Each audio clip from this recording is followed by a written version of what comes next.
Hello, dear students. In this video lecture, we will talk about factors affecting activity of enzymes. This topic is from your first year biology book, chapter number 2, Enzymes Syntax Board. तो dear students आज हम discuss करेंगे factors affecting enzyme activity. तो सबसे पहली line में लिखा गया है the rate of enzyme activity means the quantity of a substrate transformed into product in a unit time 1 second. Dear students आप इस एनिमेशन को देखें तो एक एंजाइम अपने सबस्ट्रेट को प्रोडक्ट में कन्वर्ट कर रहा है। तो उसके लिए जो यूनिट टाइम हमारे टेक्स्ट बुक में दिया गया है वो है 1 सेकेंड, 1 सेकेंड। तो 1 सेकेंड के अंदर एक एंजाइम अपने सबस्ट्रेट को चेंज कर देता है प्रोडक्ट में। उसके आगे लिखा गया है greater the amount of product formed per second, the greater will be the enzyme activity. तो जितने प्रोडक्ट पर सेकंड ज्यादा एंजाइम देगा तो उसकी एक्टिविटी और बढ़ती चली जाएगी, मगर कुछ फैक्टर्स उसकी एक्टिविटी को अफेक्ट करते हैं। उसमें temperature, pH, concentration of enzyme and concentration of substrate etcetera. तो आज के वीडियो लेक्चर में हम डिस्कस करेंगे टेम्परेचर को। What is the effect of temperature on the activity of an enzyme? The chemical reactions depend on the molecular motion, that is the higher number of substrate molecule reach to the enzyme, higher will be the chances of reaction. तो देखिए यहाँ पे kinetic energy को discuss किया गया है। देखिए enzyme और सबस्ट्रेट का जितना कोलियन ज्यादा होगा उतना रिएक्शन रेट ऑफ एक्टिविटी बढ़ेगा। तो एक एनिमेशन देखते हैं जिसमें आप देखोगे कि मॉलिक्यूल्स को जितनी काइनेटिक एनर्जी ज्यादा मिलेगी ज्यादा कोलियन होगा और रेट ऑफ रिएक्शन बढ़ेगा। Molecules have very little kinetic energy. Molecules start to gain kinetic energy as the temperature increases. कोलियन बढ़ेगा। ऑप्टिमम टेम्परेचर उस टेम्परेचर को कहते हैं जहां पे एंजाइम हाईएस्ट एक्टिविटी शो करेगा। और अगर आप टेम्परेचर को ऑप्टिमम टेम्परेचर से बढ़ा दोगे तो एंजाइम अपना शेप लूज करेगा और डीनेचर हो जाएगा। तो इस एनिमेशन में हमने देखा कि जैसे जैसे हम टेम्परेचर को बढ़ाएंगे तो सिस्टम के अंदर काइनेटिक एनर्जी बढ़ेगी। एंजाइम अपने सबस्ट्रेट से ज्यादा कोलियन करेगा और ज्यादा प्रोडक्ट देगा। और ऑप्टिमम टेम्परेचर ऐसे टेम्परेचर को कहते हैं जहां पे एंजाइम अपना हाईएस्ट एक्टिविटी शो करता है। उससे आगे अगर हमने टेम्परेचर को बढ़ा दिया तो एक्टिव साइट का शेप लूज होगा, इसको कहते हैं डीनेचुरेशन। और डियर स्टूडेंट्स उसके बाद यहाँ पे लिखा गया है it is estimated that increase in 10 degree centigrade of temperature double the rate of reaction. देखिए यहाँ पे 10 डिग्री सेल्सियस पे रिएक्शन हो रहा है। तो जब हम 10 बढ़ा देंगे, 20 कर देंगे तो देखें रेट ऑफ रिएक्शन और ज्यादा हो गया, डबल हो गया। तो याद रखिएगा the rate of reaction doubles every rise in 10 degree Celsius in temperature।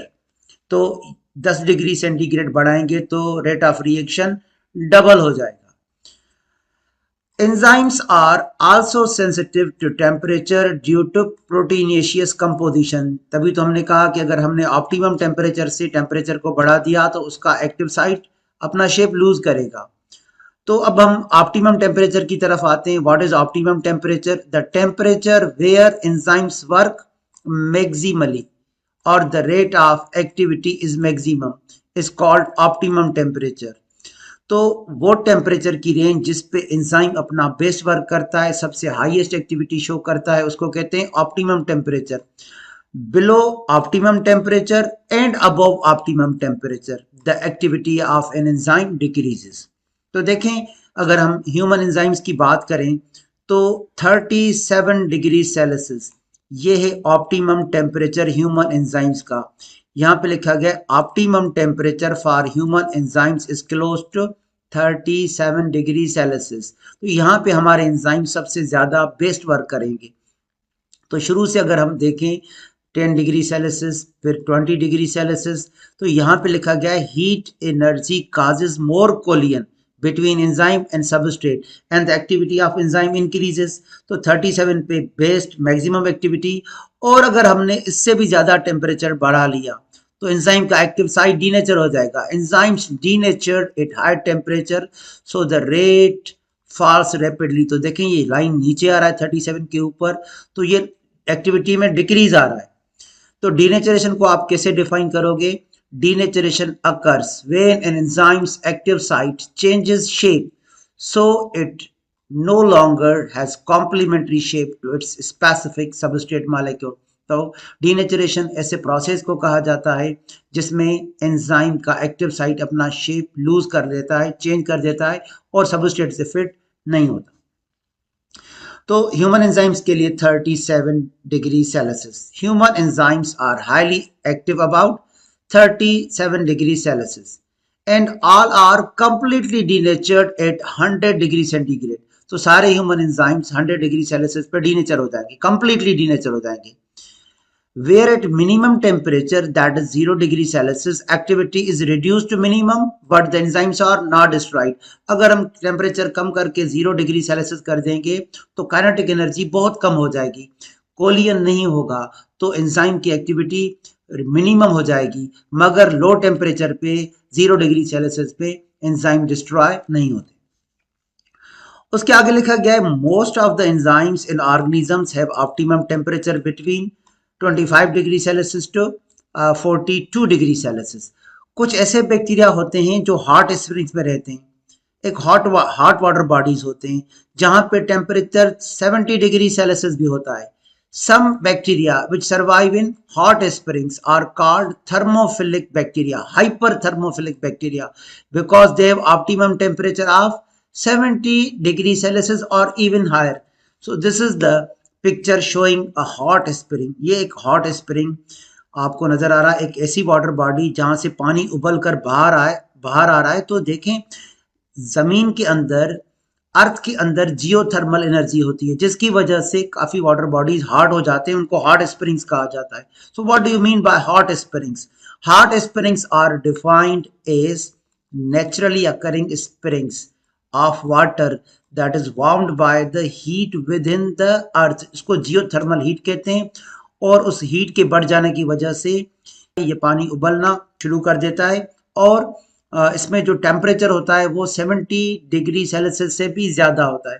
तो अब आप इस ग्राफ को देखें तो पहले यहाँ पे डियर स्टूडेंट्स ह्यूमन एंजाइम्स के बारे में ऑप्टिमम टेम्परेचर लिखा गया है 37 डिग्री सेल्सियस.